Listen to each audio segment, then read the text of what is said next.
Chapter 23 Dr. Seward's Diary 3rd October. The time seemed terrible long whilst we were waiting for the coming of Godalming and Quincey Morris. The Professor tried to keep our minds active by using them all the time.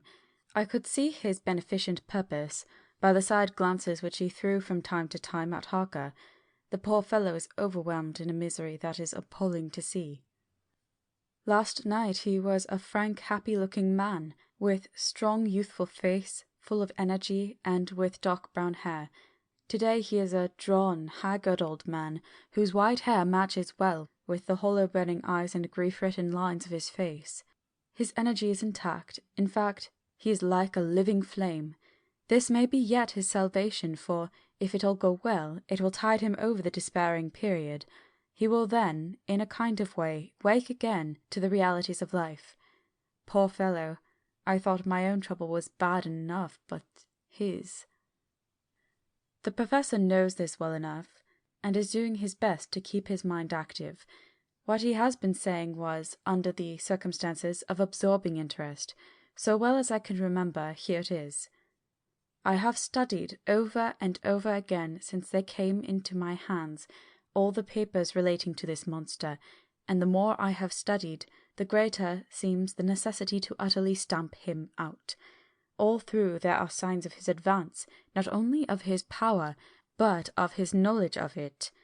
As I learned from the researches of my friend Arminius of Budapest, he was in life a most wonderful man, soldier, statesman, and alchemist, which latter was the highest development of the science knowledge of his time. He had a mighty brain, a learning beyond compare, and a heart that knew no fear and no remorse.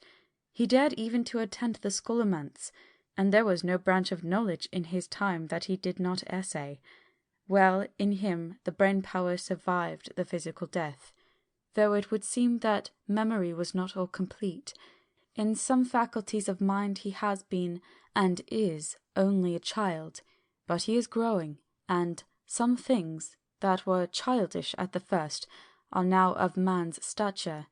He is experimenting, and doing it well, and if it had not been that we have crossed his path, he would be yet. He may be yet if we fail, the father or furtherer of a new order of beings, whose road must lead through death, not life. Harker groaned and said, "And this is all arrayed against my darling. But how is he experimenting? The knowledge may help us to defeat him. He has all along, since his coming, been trying his power, slowly but surely. That big child brain of his is working. Well, for us it is as yet a child brain, for had he dared at the first to attempt certain things, he would long ago have been beyond our power. However, he means to succeed, and a man who has centuries before him can afford to wait and to go slow. Festina lente may well be his motto." "I fail to understand," said Harker warily. "Oh, do be more plain to me. Perhaps grief and trouble are dulling my brain." The Professor laid his hand tenderly on his shoulder as he spoke. "Ah, my child, I will be plain.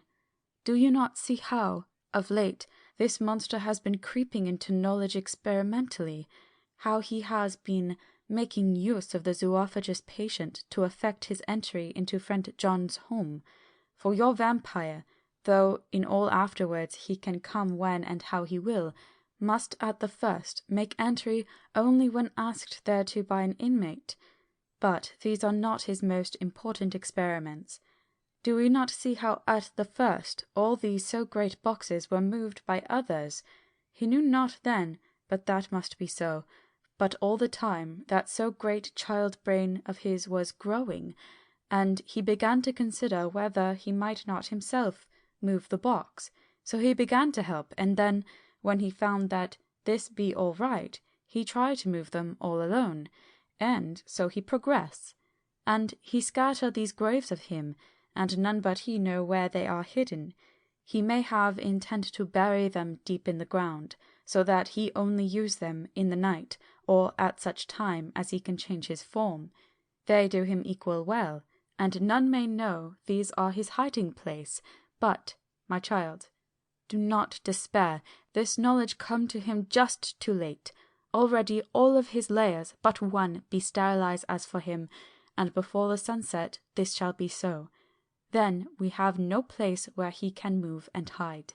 I delayed this morning so that we might be sure. Is there not more at stake for us than for him? Then why we not be even more careful than him? By my clock it is 1 hour, and already, if all be well, friend Arthur and Quincy are on the way to us.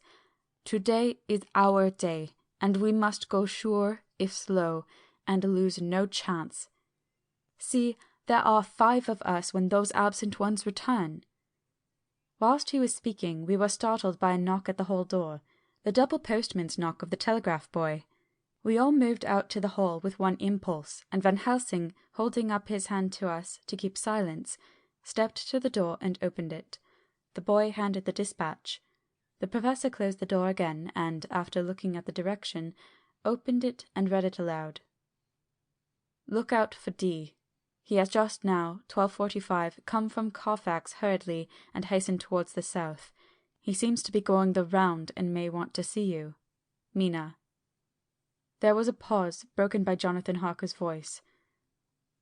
Now God be thanked we shall soon meet. Van Helsing turned to him quickly and said, God will act in his own way and time. Do not fear, and do not rejoice as yet, for what we wish for at the moment may be our undoings.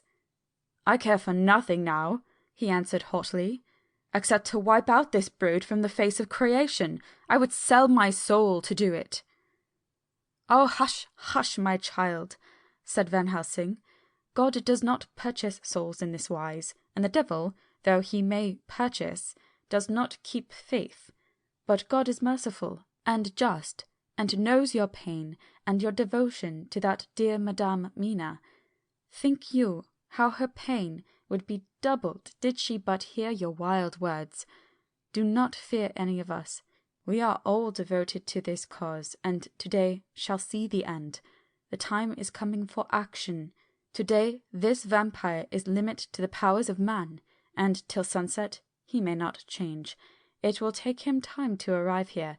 See, it is 20 minutes past 1, and there are yet some times before he can hither come, be he never so quick. What we must hope for is that my Lord Arthur and Quincy arrive first. About half an hour after we had received Mrs. Harker's telegram, there came a quiet, resolute knock at the hall door. It was just an ordinary knock, such as is given hourly by the thousands of gentlemen, but it made the professor's heart and mine beat loudly. We looked at each other, and together moved out into the hall. We each held ready to use our various armaments, the spiritual in the left hand, the mortal in the right. Van Helsing pulled back the latch, and, holding the door half open, stood back, having both hands ready for action. The gladness of our hearts must have shown upon our faces when on the step, close to the door, we saw Lord Godalming and Quincy Morris.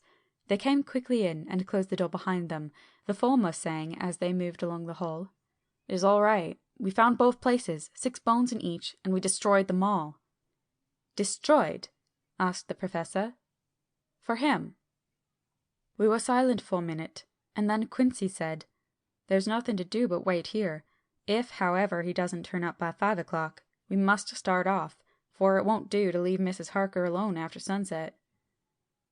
"He will be here before long now," said Van Helsing, who had been consulting his pocket-book. "Nota bene, in Madame's telegram he went south from Carfax. That means he went to cross the river, and he could only do so at slack of tide, which should be something before 1 o'clock. That he went south has a meaning for us. He is as yet only suspicious, and he went from Carfax first to the place where he would suspect interference least. You must have been at Bermondsey only a short time before him. That he is not here already shows that he went to Mile End next. This took him some time, for he would then have to be carried over the river in some way. Believe me, my friends, we shall not have long to wait now. We should have ready some plan of attack, so that we may throw away no chance. Hush, there is no time now. Have all your arms. Be ready." He held up a warning hand as he spoke, for we could all hear a key softly inserted in the lock of the hall door. I could not but admire, even at such a moment, the way in which a dominant spirit asserted itself. In all our hunting parties and adventures in different parts of the world, Quincy Morris had always been the one to arrange the plan of action, and Arthur and I had been accustomed to obey him implicitly. Now the old habit seemed to be renewed instinctively. With a swift glance around the room, he had once laid out our plan of attack, and without speaking a word, with a gesture, placed us each in position. Van Helsing, Harker, and I were just behind the door, so that when it opened the Professor could guard it, whilst we two stepped between the incomer and the door. Godalming behind and Quincy in front stood just out of sight, ready to move in front of the window. We waited in a suspense that made the seconds pass with nightmare slowness. The slow, careful steps came along the hall. The Count was evidently prepared for some surprise. At least he feared it. Suddenly, with a single bound, he leaped into the room, winning a way past us before any of us could raise a hand to stay him. There was something so panther-like in the movement, something so unhuman, that it seemed to sober us all from the shock of his coming. The first to act was Harker, who, with a quick movement, threw himself before the door leading into the room in front of the house. As the Count saw us, a horrible sort of snarl passed over his face, showing the eye-teeth long and pointed, but the evil smile as quickly passed into a cold stare of lion-like disdain. His expression again changed as, with a single impulse, we all advanced upon him. It was a pity that we had not some better organized plan of attack, for even at the moment I wondered what we were to do. I did not myself know whether our lethal weapons would avail us anything. Harker evidently meant to try the matter, for he had ready his great kukri knife, and made a fierce and sudden cut at him. The blow was a powerful one. Only the diabolical quickness of the Count's leap back saved him. A second less, and the trenchant blade had shorn through his heart. As it was, the point just cut the cloth of his coat, making a wide gap whence a bundle of bank-notes and a stream of gold fell out. The expression of the Count's face was so hellish that for a moment I feared for Harker, though I saw him throw the terrible knife aloft again for another stroke. Instinctively I moved forward with a protective impulse, holding the crucifix and wafer in my left hand. I felt a mighty power fly along my arm, and it was without surprise that I saw the monster cower back before a similar movement made spontaneously by each one of us. It would be impossible to describe the expression of hate and baffled malignity, of anger and hellish rage, which came over the Count's face. His waxen hue became greenish-yellow by the contrast of his burning eyes, and the red scar on the forehead showed on the pallid skin like a palpitating wound. The next instant, with a sinuous dive, he swept under Harker's arm ere his blow could fall, and, grasping a handful of the money from the floor, dashed across the room, threw himself at the window. Amid the crash and glitter of falling glass, he tumbled into the flagged area below. Through the sound of the shivering glass I could hear the ting of some gold as some of the sovereigns fell on the flagging. We ran over and saw him spring unhurt from the ground. He, rushing up the steps, crossed the flagged yard and pushed open the stable door. There he turned and spoke to us. "You think to baffle me, you, with your pale faces all in a row, like sheep in a butcher's. You shall be sorry yet, each one of you. You think you have left me without a place to rest, but I have more. My revenge is just begun. I spread it over centuries, and time is on my side. Your girls, that you all love, are mine already, and through them you and others shall yet be mine. My creatures to do my bidding, and to be my jackals when I want to feed. Bah!" With a contemptuous sneer, he passed quickly through the door, and we heard the rusty bolt creak as he fastened it behind him. A door beyond opened and shut. The first of us to speak was the Professor, as, realizing the difficulty of following him through the stable, we moved towards the hall. "We have learnt something, much, notwithstanding his brave words. He fears us. He fear time, he fear want, for if not, Why he hurry so? His very tone betray him, or my ears deceive. Why take that money? You follow quick. You are hunters of wild beast, and understand it so. For me, I make sure that nothing here may be of use to him, if so that he return. As he spoke, he put the money remaining into his pocket, took the title deeds in a bundle as Harker had left them, and swept the remaining things into the open fireplace, where he set fire to them with a match. Godalming and Morris had rushed out into the yard, and Harker had lowered himself from the window to follow the Count. He had, however, bolted the stable door, and by the time they had forced it open, there was no sign of him. Van Helsing and I tried to make inquiry at the back of the house, but the mews was deserted, and no one had seen him depart. It was now late in the afternoon, and sunset was not far off. We had to recognize that our game was up. With heavy hearts, we agreed with the Professor when he said, "Let us go back to Madame Mina. Poor dear Madame Mina, all we can do just now is done, and we can there, at least, protect her. But we need not despair. There is but one more earth box, and we must try to find it. When that is done, all may yet be well." I could see that he spoke as bravely as he could to comfort Harker. The poor fellow was quite broken down. Now and again he gave a low groan which he could not suppress. He was thinking of his wife. With sad hearts we came back to my house, where we found Mrs. Harker waiting us, with an appearance of cheerfulness which did honour to her bravery and unselfishness. When she saw our faces, her own became as pale as death. For a second or two her eyes were closed as if she were in secret prayer, and then she said cheerfully, "I can never thank you all enough. Oh, my poor darling!" As she spoke, she took her husband's grey head in her hands and kissed it. "Lay your poor head here and rest it. All will yet be well, dear. God will protect us, if he so will it in his good intent." The poor fellow groaned. There was no place for words in his sublime misery. We had a sort of perfunctory supper together, and I think it cheered us all up somewhat. It was, perhaps, the mere animal heat of food to hungry people, for none of us had eaten anything since breakfast. Or the sense of companionship may have helped us, but anyhow we were all less miserable, and we saw the morrow as not altogether without hope. True to our promise, we told Mrs. Harker everything which had passed, and although she grew snowy white at times when danger had seemed to threaten her husband, and red at others when his devotion to her was manifested, she listened bravely and with calmness. When we came to the part where Harker had rushed at the Count so recklessly, she clung to her husband's arm and held it tight, as though her clinging could protect him from any harm that might come. She said nothing, however, till the narration was all done, and matters had been brought right up to the present time. Then, without letting go of her husband's hand, she stood up amongst us and spoke.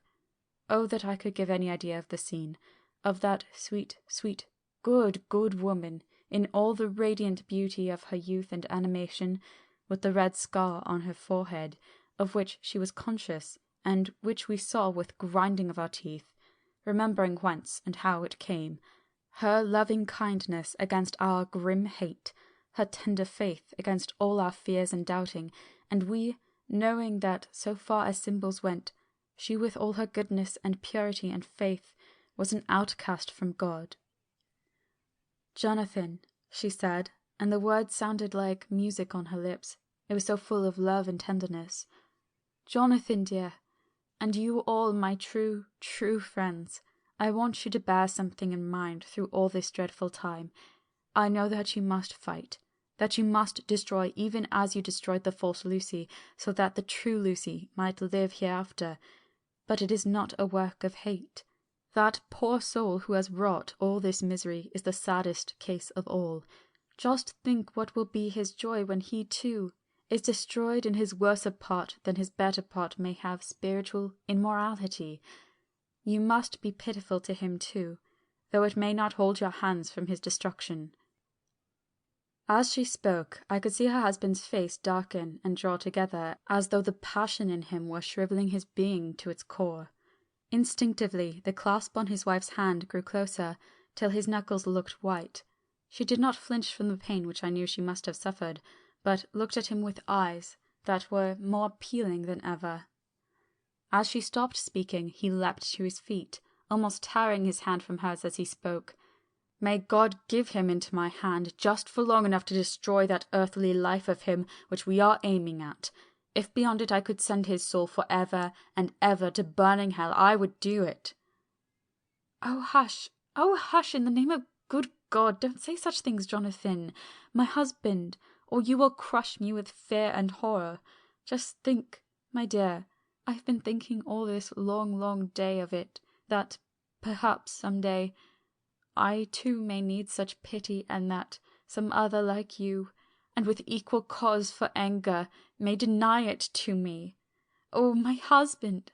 My husband, indeed I would have spared you such a thought had there been another way, but I pray that God may not have treasured your wild words, except as the heart-broken wail of a very loving and sorely stricken man. Oh God, let these poor white hairs go in evidence of what he has suffered, who all his life has done no wrong, and on whom so many sorrows have come." We men were all in tears now. There was no resisting them, and we wept openly. She wept too to see that her sweeter counsels had prevailed. Her husband flung himself on his knees beside her, and putting his arms around her, hid his face in the folds of her dress. Van Helsing beckoned to us, and we stole out of the room, leaving the two loving hearts alone with their God. Before they retired, the Professor fixed up the room against any coming of the vampire, and assured Mrs. Harker that she might rest in peace. She tried to school herself to the belief, and manifestly, for her husband's sake, tried to seem content. It was a brave struggle, and was, I think and believe, not without its reward. Van Helsing had placed at hand a bell which either of them was to sound in case of any emergency. When they had retired, Quincy, Godalming, and I arranged that we should sit up, dividing the night between us, and watch over the safety of the poor stricken lady. The first watch falls to Quincy, so the rest of us shall be off to bed as soon as we can. Godalming has already turned in, for his is the second watch. Now that my work is done, I, too, shall go to bed. Jonathan Harker's Journal. 3-4 October, close to midnight. I thought yesterday would never end. There was over me a yearning for sleep, in some sort of blind belief that to wake would be to find things changed, and that any change must now be for the better. Before we parted, we discussed what our next step was to be, but we could arrive at no result. All we knew was that one earth box remained, and that the Count alone knew where it was. If he chooses to lie hidden, he may baffle us for years, and in the meantime... The thought is too horrible. I dare not think of it even now. This I know, that if ever there was a woman who was all perfection, that one is my poor wronged darling. I love her 1,000 times more for her sweet pity of last night, a pity that made my own hate of the monster seem despicable. Surely God would not permit the world to be the poorer by the loss of such a creature. This is hope to me. We are all drifting reefwards now, and faith is our only anchor. Thank God Mina is sleeping, and sleeping without dreams. I fear what her dreams might be like, with such terrible memories to ground them in. She has not been so calm, within my seeing, since the sunset. Then for a while there came over her face a repose, which was like spring after the blasts of March. I thought at the time that it was the softness of the red sunset on her face, but somehow now I think it has a deeper meaning.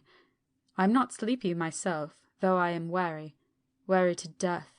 However, I must try to sleep, for there is tomorrow to think of, and there is no rest for me until. Later. I must have fallen asleep, for I was awaked by Mina, who was sitting up in bed with a startled look on her face. I could see easily, for we did not leave the room in darkness. She had placed a warning hand over my mouth, and now she whispered in my ear, "Hush, there is someone in the corridor." I got up softly, and crossing the room, gently opened the door. Just outside, stretched on a mattress, lay Mr. Morris, wide awake. He raised a warning hand for silence as he whispered to me, "Hush, go back to bed. It is all right. One of us will be here all night. We don't mean to take any chances." His look and gesture forbade discussion, so I came back and told Mina. She sighed, and positively a shadow of a smile stole over her poor pale face as she put her arms around me and said softly, "Oh, thank God for good brave men." With a sigh, she sank back again to sleep. I write this now, as I am not sleepy, though I must try again. 4 October, morning. Once again during the night I was awakened by Mina. This time we had all had a good sleep, for the grey of the coming dawn was making the windows into sharp oblongs, and the gas flame was like a speck rather than a disk of light. She said to me hurriedly, "Go, call the Professor. I want to see him at once." "Why?" I asked. "I have an idea.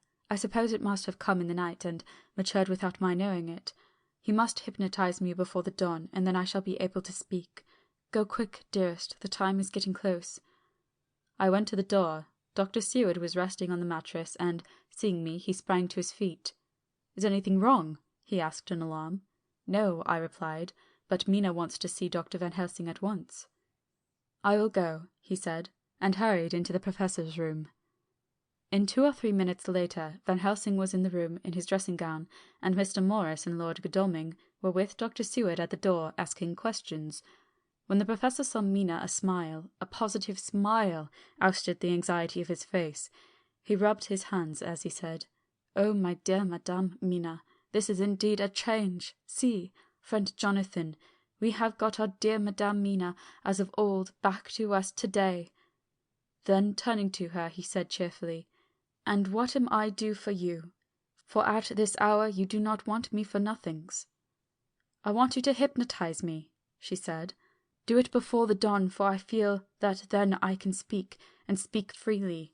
Be quick, for the time is short." Without a word, he motioned her to sit upon the bed.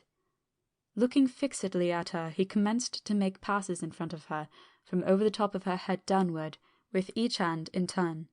Mina gazed at him fixedly for a few minutes, during which my own heart beat like a trip-hammer, for I felt that some crisis was at hand. Gradually her eyes closed, and she sat stock still. Only by the gentle heaving of her bosom could one know that she was alive. The Professor made a few more passes and then stopped, and I could see that his forehead was covered in great beads of perspiration. Mina opened her eyes, but she did not seem the same woman. There was a far-away look in her eyes, and her voice had a sad dreaminess which was new to me. Raising his hand to impose silence, the Professor motioned me to bring the others in. They came on tiptoe, closing the door behind them, and stood at the foot of the bed, looking on. Mina appeared not to see them. The stillness was broken by Van Helsing's voice, speaking in a low level tone which would not break the current of her thoughts. "Where are you?" The answer came in a neutral way. "I do not know. Sleep has no place it can call its own." For several minutes there was silence. Mina sat rigid, and the Professor stood staring at her fixedly. The rest of us hardly dared to breathe. The room was growing lighter. Without taking his eyes from Mina's face, Dr. Van Helsing motioned me to pull up the blind. I did so, and the day seemed just upon us. A red streak shot up, and a rosy light seemed to diffuse itself through the room. On the instant, the Professor spoke again. "Where are you now?" The answer came dreamily, but with intention. It were as though she were interpreting something. I have heard her use the same tone when reading her shorthand notes. "I do not know. It is all strange to me." "What do you see?" "I can see nothing. It is all dark." "What do you hear?" I could detect the strain in the Professor's patient voice. "The lapping of water. It is gurgling by, and little waves leap. I can hear them on the outside." "Then you are on a ship." We all looked at each other, trying to glean something each from the other. We were afraid to think. The answer came quick. "Oh, yes." "What else do you hear?" "The sound of men stamping overhead as they run about. There is the creaking of a chain, and the loud tinkle as the check of the capstan falls into the ratchet." "What are you doing?" "I'm still. Oh, so still. It is like death." The voice faded away into a deep breath as of one sleeping, and the open eyes closed again. By this time the sun had risen, and we were all in the full light of day.